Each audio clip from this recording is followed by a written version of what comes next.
창덕궁 대조전 1830년 여름밤 한 여인이 촛불도 켜지 않은 채 어둠 속에 앉아 있었습니다. 숙의 박씨. 그녀의 손은 차갑게 식어 있었습니다. 밖에서는 매미 소리가 요란했습니다. 하지만 그 소리조차 들리지 않는 듯 그녀는 움직이지 않았습니다. 그녀의 무릎 위에는 한 통의 편지가 놓여 있었습니다. 마마, 세자저하께서 상궁의 떨리는 목소리. 숙의 박씨는 고개를 들지 않았습니다. 대답도 없었습니다. 효명세자가 세상을 떠난 지 사흘째 되는 날이었습니다. 22살의 젊은 세자. 그의 죽음과 함께 3명의 후궁들의 운명도 멈춰섰습니다. 창밖으로는 여름밤의 달빛이 쏟아져 들어왔습니다. 하얀 달빛이 마루를 비쳤습니다. 하지만 그 빛은 차갑기만 했습니다. 숙의 박씨는 어떻게 된 걸까요? 본격적인 이야기에 앞서 구독과 좋아요, 알림 설정 부탁드려요. 자, 이제 시작합니다. 조선왕 조실록 순조실록은 이렇게 전합니다. 순조 즉위 34년 왕에게는 적자가 없었다. 단 한 줄의 기록. 하지만 그 한 줄 뒤에는 깊은 절망이 숨어 있었습니다. 1800년 7월 4일 11살의 어린 왕자가 왕위에 올랐습니다. 순조입니다. 아버지 정조가 갑자기 승하한 후였습니다. 너무 어린 왕. 그를 둘러싼 것은 외척들의 권력 다툼이었습니다. 안동 김씨, 풍양조 씨, 반남 박씨. 그들은 어린 왕을 중심으로 권력을 나눠 가졌습니다. 1802년 순조가 13살이 되던 해 혼인이 거행되었습니다. 왕비는 안동 김씨 집안의 딸 김조순의 딸이었습니다. 그녀가 바로 순원왕후입니다. 순조 13살, 순원왕후 14살. 어린 부부였습니다. 하지만 왕실은 이들에게서 빠른 후사를 기대했습니다. 세월이 흘렀습니다. 1년, 2년, 3년. 순원왕후의 배에서는 아무 소식이 없었습니다. 1805년, 혼인 3년차. 여전히 임신의 기미가 없었습니다. 궁궐 안 사람들은 수군거리기 시작했습니다. 중전마마께서 아이를 낳지 못하시는 것 아니겠습니까? 전하께서는 후궁을 들이셔야 하지 않겠습니까? 조선 왕실의 법도였습니다. 왕비가 아이를 낳지 못하면 후궁을 들여야 했습니다. 왕실의 대를 잇는 것이 무엇보다 중요했기 때문입니다. 순원왕후는 어떤 심정이었을까요? 17살, 18살의 어린 왕비. 아이를 낳지 못한다는 것. 그것은 왕비로서 가장 큰 실패였습니다. 하지만 역사는 그녀의 감정을 기록하지 않았습니다. 다만 그 후 일어난 일들만이 차갑게 기록되어 있을 뿐입니다. 1808년 혹은 그 이전. 정확한 시기는 알 수 없지만 첫 번째 후궁이 궁에 들어왔습니다. 박씨. 그녀는 수건의 품계를 받았습니다. 후궁의 품계는 여러 단계가 있었습니다. 가장 낮은 것이 승은상궁, 그 다음이 수건이었습니다. 수건 위로 귀인, 소의, 수기가 있었고 가장 높은 것이 빈이었습니다. 박씨는 수건으로 시작했습니다. 하지만 그녀에게는 중요한 임무가 있었습니다. 왕자를 낳는 것. 1809년 수건 박씨가 아이를 낳았습니다. 아들이었습니다. 궁궐이 들썩였습니다. 왕의 첫 아들. 비록 후궁의 소생이었지만 그래도 왕자였습니다. 하지만 기쁨은 오래가지 않았습니다. 승정원일기는 전합니다. 왕자가 탄생했으나 나흘 만에 흉서했다. 나흘. 겨우 나흘을 살고 세상을 떠난 아기. 이름도 받지 못했습니다. 능도 만들어지지 않았습니다. 수건 박씨는 어떤 심정이었을까요? 10달을 품었던 아이. 처음으로 안아본 아이. 그 아이가 나흘 만에 차갑게 식어갔습니다. 기록은 그녀의 슬픔을 전하지 않습니다. 다만 그 후 그녀가 다시는 아이를 낳지 못했다는 사실만이 남아있습니다. 그런데 바로 그해 1809년 놀라운 일이 일어났습니다.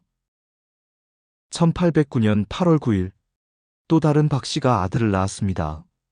이 박씨도 수건이었습니다. 첫 번째 박씨와는 다른 사람이었습니다. 같은 성씨, 같은 품계. 하지만 운명은 전혀 달랐습니다. 순조실록은 이렇게 기록합니다. 왕자가 탄생하니 이름을 영이라 하였다. 이 아이가 효명세자입니다. 순조의 유일하게 살아남은 아들이자 조선 왕실의 마지막 희망이었습니다. 수건 박씨는 그의 바로 귀인으로 승격되었습니다. 아들을 낳은 공로였습니다. 그것도 건강하게 살아있는 아들을. 첫 번째 박씨와 두 번째 박씨. 둘 다 같은 해에 왕자를 낳았습니다. 하지만 한 명의 아들은 나흘 만에 죽었고 한 명의 아들은 살아남았습니다.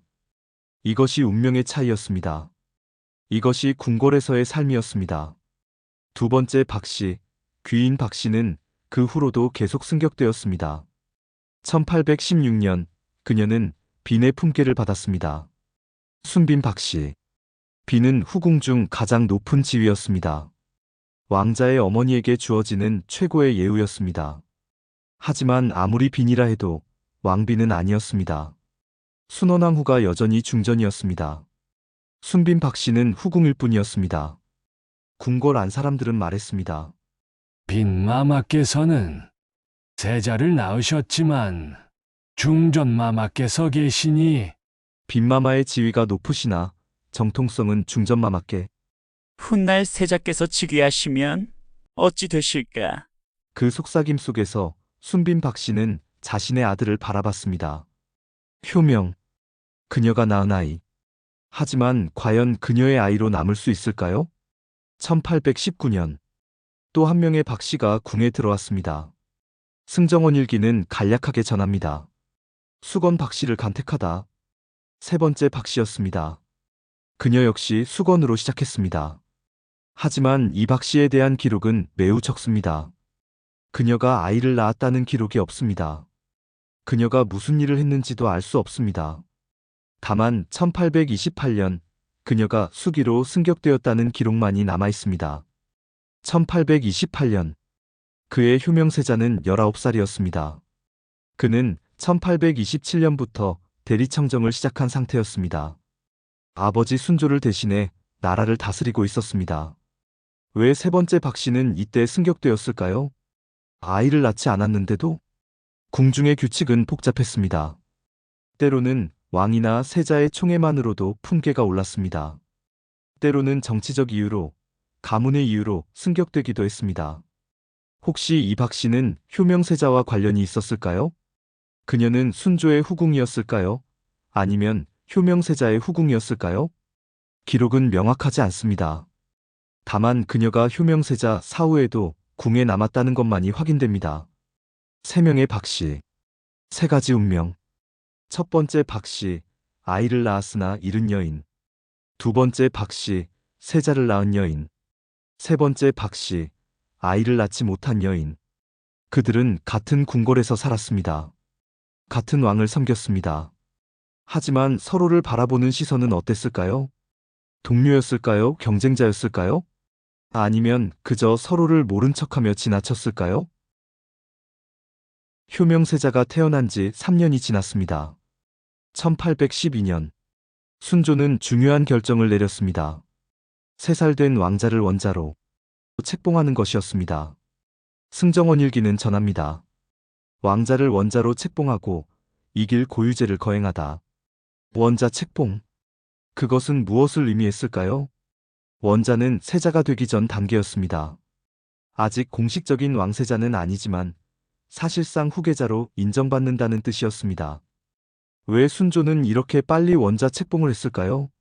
이유는 명확했습니다.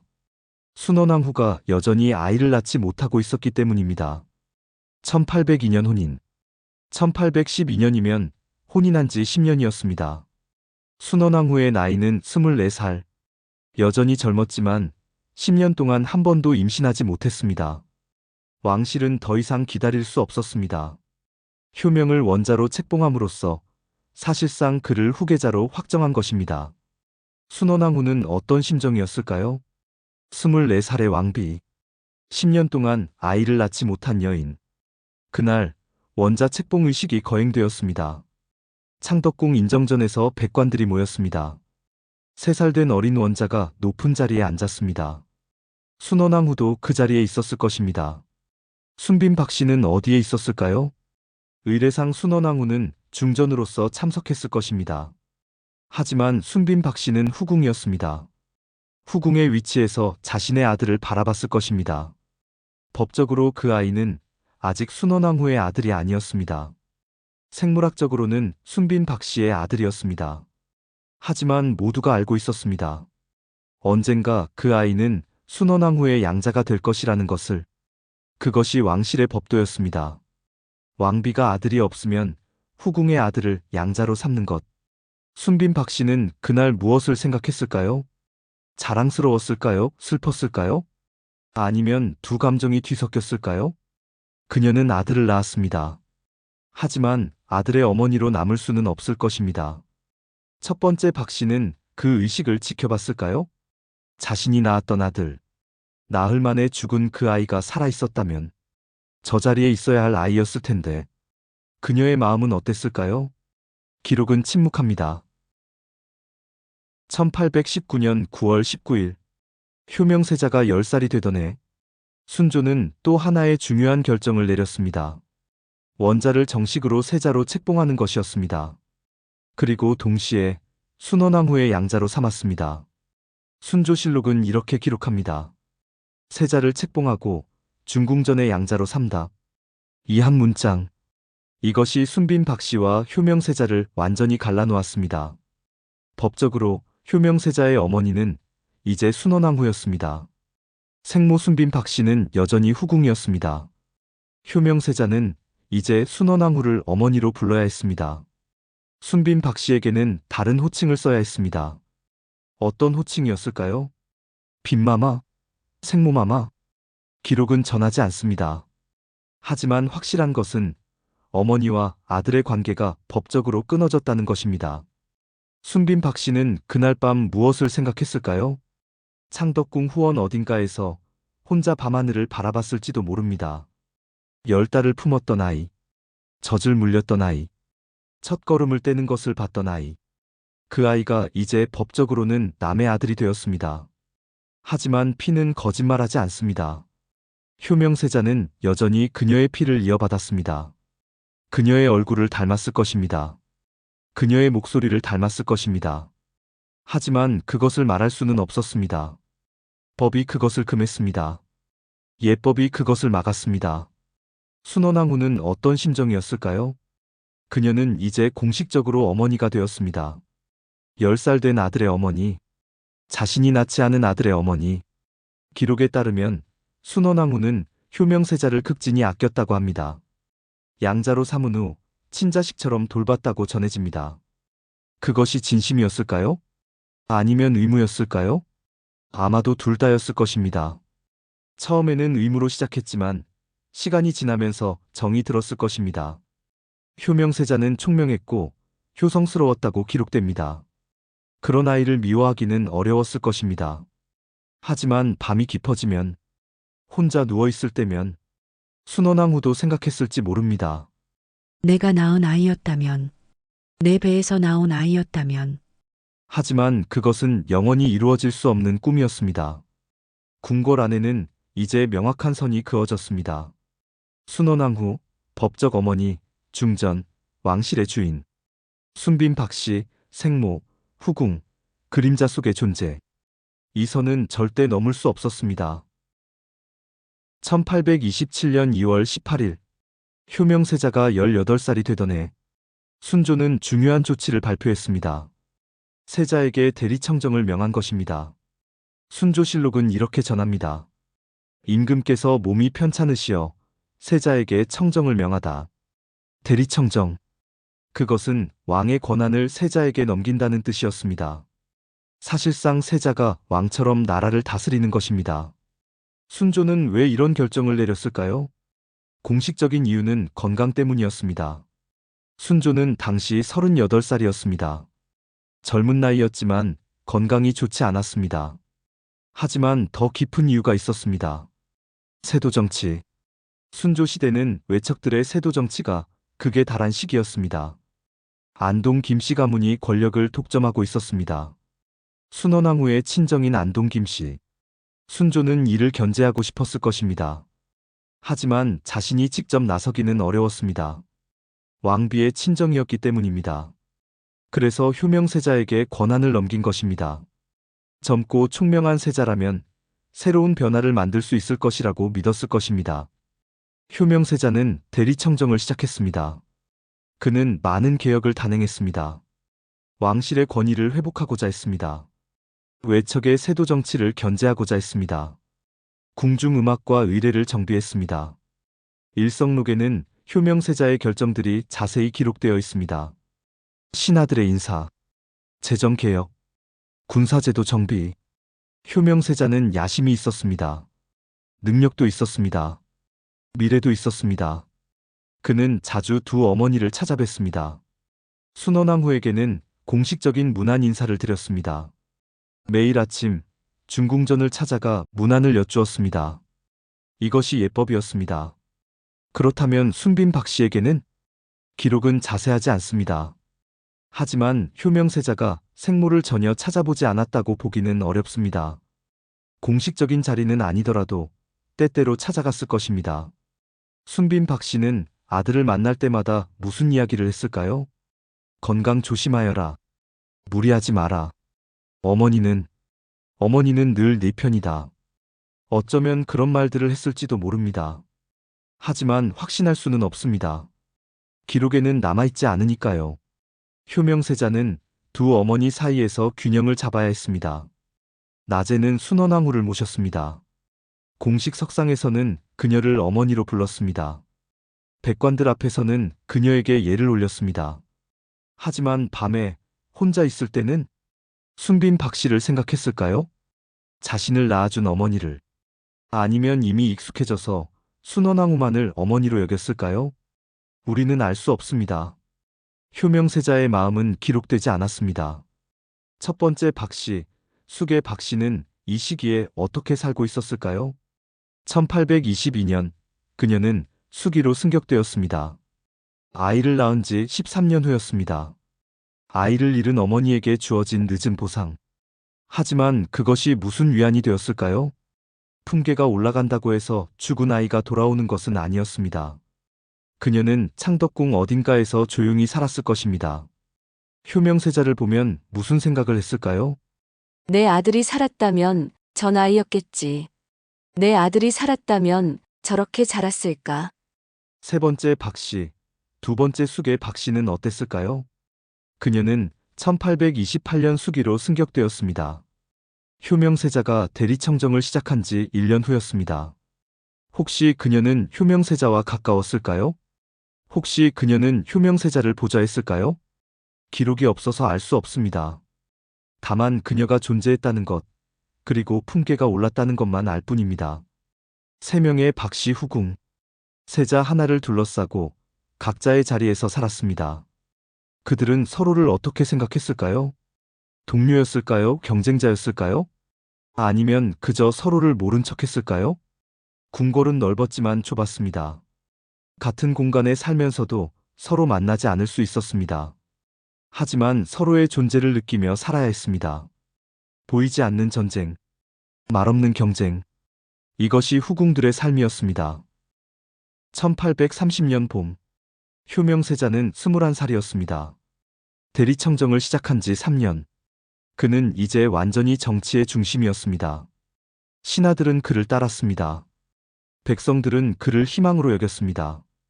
그해 5월, 날씨가 점점 더워지고 있었습니다. 초여름의 기운이 궁궐에 가득했습니다. 그런데 5월 초, 효명세자가 몸이 좋지 않다는 소문이 돌았습니다. 승정원일기는 전합니다. 세자가 홍역을 앓다. 홍역. 당시로서는 위험한 병이었습니다. 하지만 21살의 건강한 청년이 죽을 병은 아니었습니다. 의원들이 치료를 시작했습니다. 약을 다렸습니다. 침을 놓았습니다. 사람들은 안심했습니다. 세자저하께서 곧 나으실 것입니다. 젊으시니 금방 회복하실 것입니다. 하지만 5월 6일, 상황이 급변했습니다. 아침까지만 해도 괜찮았습니다. 효명세자는 죽을 드셨습니다. 말씀도 하셨습니다. 그런데 저녁, 갑자기 상태가 악화되었습니다. 일성록은 그날의 상황을 기록합니다. 세자의 병세가 위독하다는 보고가 올라왔다. 궁궐이 술렁였습니다. 의원들이 급히 모였습니다. 순조가 달려갔습니다. 순원왕후가 울며 기도했습니다. 순빈 박 씨는 어디에 있었을까요? 기록은 그녀의 위치를 말하지 않습니다. 혹시 세자 곁에 있었을까요? 아니면 자신의 처소에서 소식을 기다렸을까요? 법적으로 그녀는 어머니가 아니었습니다. 어머니는 순원왕후였습니다. 그러니 세자의 침전에는 순원왕후가 있어야 했습니다. 하지만 피로는 그녀가 어머니였습니다. 생물학적으로 그녀가 낳은 아들이었습니다. 그녀는 들을 수 있었을까요? 아들의 숨소리를, 아들의 신음을. 그날 밤은 길었습니다. 촛불이 궁궐 곳곳에서 타올랐습니다. 사람들의 발소리가 복도를 오갔습니다. 효명세자는 침상에 누워 있었습니다. 의식이 흐릿했습니다. 숨이 가빠졌습니다. 순조가 아들의 손을 잡았습니다. 견뎌라. 아버지가 여기 있다. 순원왕후가 울었습니다. 제발, 제발. 하지만 아무도 죽음을 막을 수 없었습니다. 그날 밤 깊은 시각, 효명세자는 마지막 숨을 내쉬었습니다. 1830년 5월 6일, 22살의 젊은 세자, 조선의 미래, 그 모든 것이 사라진 순간이었습니다. 그 순간 세상은 멈췄습니다. 궁궐의 모든 소리가 사라졌습니다. 바람도 멈춘 듯 했습니다. 시간이 정지한 듯 했습니다. 순조는 아들의 손을 놓지 못했습니다. 차가워진 손, 축 늘어진 손, 다시는 움직이지 않을 손. 왕은 소리 없이 울었습니다. 임금도 왕도 아니었습니다. 그저 아들을 잃은 아버지였습니다. 순원왕후는 쓰러졌습니다. 상궁들이 부축했습니다. 그녀의 울음소리가 전각을 가득 메웠습니다. 그 울음소리는 궁궐 밖까지 들렸을까요? 순빈 박 씨의 처소까지 들렸을까요? 순빈 박 씨는 그 순간 어디에 있었을까요? 혹시 창가에 서서 효명세자의 처소를 바라보고 있었을까요? 혹시 무릎을 꿇고 하늘에 기도하고 있었을까요? 혹시 이미 알고 있었을까요? 아들이 떠났다는 것을? 기록은 침묵합니다. 순조실록은 효명세자의 죽음을 기록합니다. 순조와 순원왕후의 슬픔을 기록합니다. 하지만 순빈 박 씨의 슬픔은 기록하지 않습니다. 왜냐하면 법적으로 그녀는 어머니가 아니었으니까요. 공식적으로 그녀는 슬퍼할 자격이 없었으니까요. 하지만 피는 거짓말하지 않습니다. 그녀가 10달을 품었던 아이, 그녀가 낳았던 아이, 그 아이가 죽었습니다. 그녀는 어땠을까요? 울었을까요? 소리내어 울 수 있었을까요? 아니면 혼자 조용히 눈물을 흘렸을까요? 다음 날 아침, 궁궐은 상복으로 바뀌었습니다. 모든 사람이 흰옷을 입었습니다. 첫 번째 숙의 박 씨도 상복을 입었을 것입니다. 그녀는 무슨 생각을 했을까요? 내 아들도 이렇게 죽었지. 나흘 만에. 이제 왕실에는 정말 아무도 남지 않았구나. 세 번째 숙의 박 씨도 상복을 입었을 것입니다. 그녀는 효명세자를 가까이서 봤을까요? 대화를 나눠봤을까요? 이제 그 모든 것이 끝났습니다. 효명세자가 죽은 후 궁궐은 슬픔에 잠겼습니다. 하지만 정치는 멈추지 않았습니다. 왕실의 미래를 결정해야 했습니다. 다행히 효명세자에게는 아들이 있었습니다. 효명세자의 아내 신정왕후 조씨가 낳은 아들. 그가 바로 훗날의 헌종입니다. 당시 그 아이는 1살이었습니다. 1834년 11월 13일 순조가 승하했습니다. 45살이었습니다. 아들을 잃은 지 4년 후였습니다. 순조는 아들보다 4년을 더 살았지만 이미 그의 마음은 죽어 있었을지도 모릅니다. 순조가 승하하자 효명세자의 아들이 왕위에 올랐습니다. 헌종입니다. 8살이었습니다. 8살 어린 왕. 나라를 다스릴 수 없었습니다. 그래서 대비가 수렴청정을 시작했습니다. 대비는 순원왕후였습니다. 이제 권력은 완전히 순원왕후에게 있었습니다. 그녀는 어린 왕을 대신해 나라를 다스렸습니다. 안동 김씨 가문이 그녀를 뒷받침했습니다. 세도 정치는 더욱 강화되었습니다. 그렇다면 후궁들은 어떻게 되었을까요? 순빈 박 씨, 그림자 속의 어머니. 순빈 박 씨, 효명세자의 생모. 그녀는 아들이 세자가 되는 것을 봤습니다. 아들이 대리청정을 하는 것을 봤습니다. 아들이 죽는 것을 봤습니다. 손자가 왕이 되는 것을 봤습니다. 법적으로 그녀는 헌종의 생조모였습니다. 하지만 법적 조모는 순원왕후였습니다. 효명세자가 순원왕후의 양자였으므로 헌종도 순원왕후의 손자로 기록되었습니다. 순빈 박씨는 대왕 대비의 자리에 오르지 못했습니다. 그 자리는 순원왕후의 것이었습니다. 순빈 박씨는 궁궐에 남았습니다. 하지만 권력과는 무관했습니다. 정치와도 무관했습니다. 그녀는 무엇을 하며 살았을까요? 손자를 보러 갔을까요? 헌종은 그녀를 찾아왔을까요? 기록은 거의 없습니다. 1849년 7월 15일 순빈 박씨가 훈서하다. 단 한 줄의 기록. 그것이 그녀의 마지막이었습니다. 헌종이 즉위한 지 15년 후, 효명세자가 죽은 지 19년 후, 그녀는 조용히 세상을 떠났습니다. 그녀의 나이는 기록되지 않았습니다. 그녀의 능도 크게 만들어지지 않았습니다. 서삼릉에 그녀의 묘가 있습니다. 순빈 박씨 묘. 조촐한 묘였습니다. 왕자를 낳았지만 그 왕자의 어머니가 될 수 없었던 여인. 손자가 왕이 되었지만 권력과는 무관했던 여인. 그녀의 일생은 어땠을까요? 행복했을까요? 불행했을까요? 자랑스러웠을까요? 슬펐을까요? 아마도 모든 감정이 뒤섞여 있었을 것입니다. 아들을 낳은 기쁨, 아들을 빼앗긴 슬픔, 아들이 성공한 자랑스러움, 아들을 잃은 절망. 그 모든 것이 그녀의 삶이었습니다. 첫 번째 숙의 박씨, 오래 산 여인.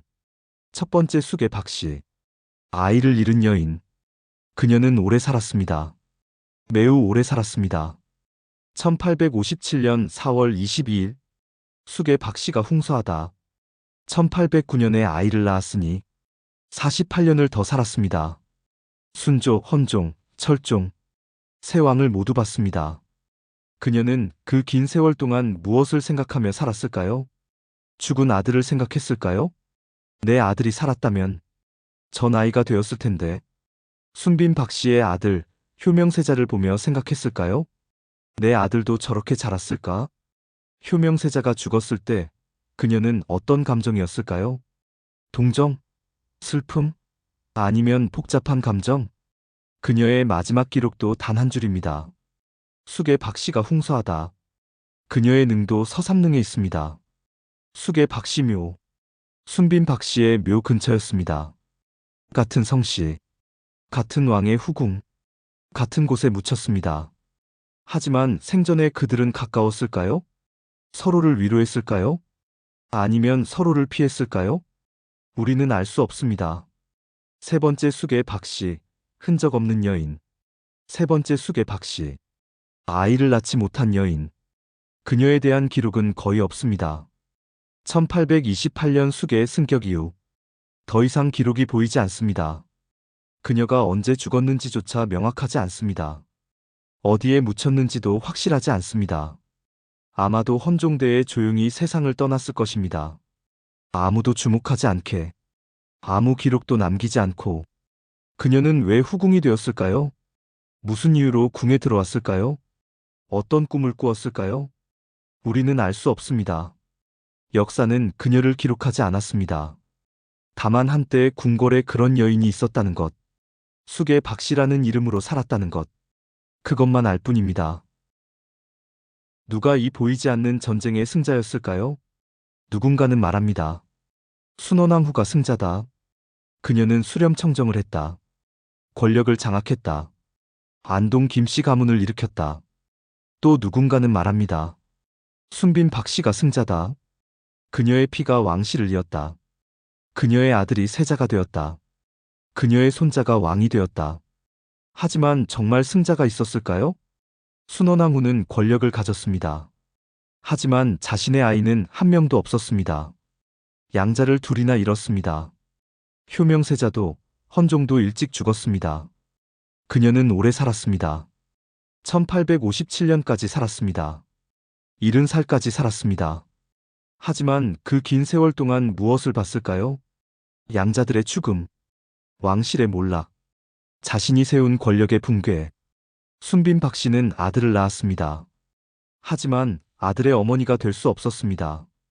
아들이 죽을 때도 공식적으로 슬퍼할 수 없었습니다. 손자가 왕이 되었지만 권력은 없었습니다.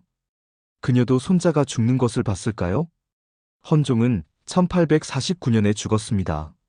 순빈 박씨도 1849년에 죽었습니다. 혹시 손자의 죽음 때문에 충격을 받아 세상을 떠난 것은 아닐까요? 기록은 말하지 않습니다. 첫 번째 숙의 박씨는 가장 오래 살았습니다.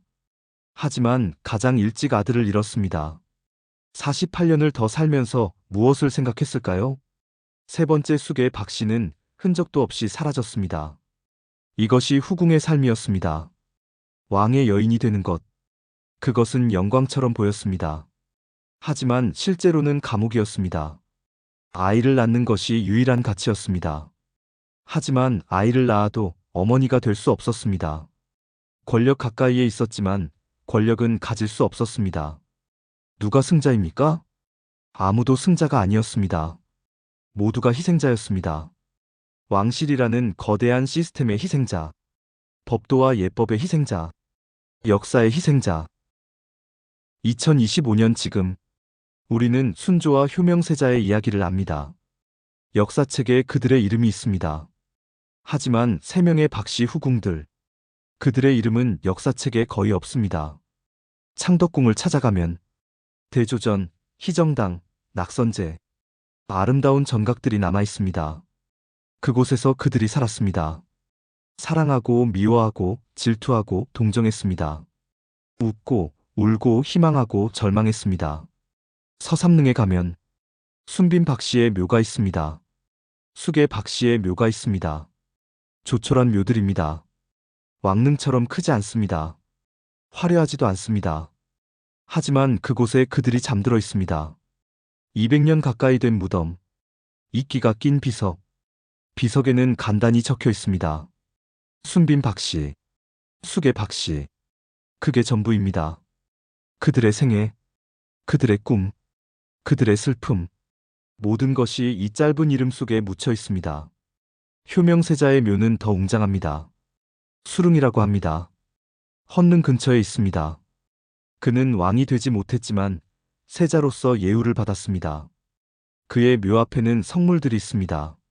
문인석, 무인석, 석양, 석호. 그가 묻힌 곳에서 멀지 않은 곳에 그의 어머니 순빈 박씨가 묻혀 있습니다. 하지만 두 묘는 연결되어 있지 않습니다. 아들과 어머니지만 따로 묻혔습니다. 법적으로 그들은 어머니와 아들이 아니었으니까요. 가끔 누군가 그 묘들을 찾아갑니다. 역사에 관심 있는 사람들, 후궁들의 삶에 궁금증을 가진 사람들.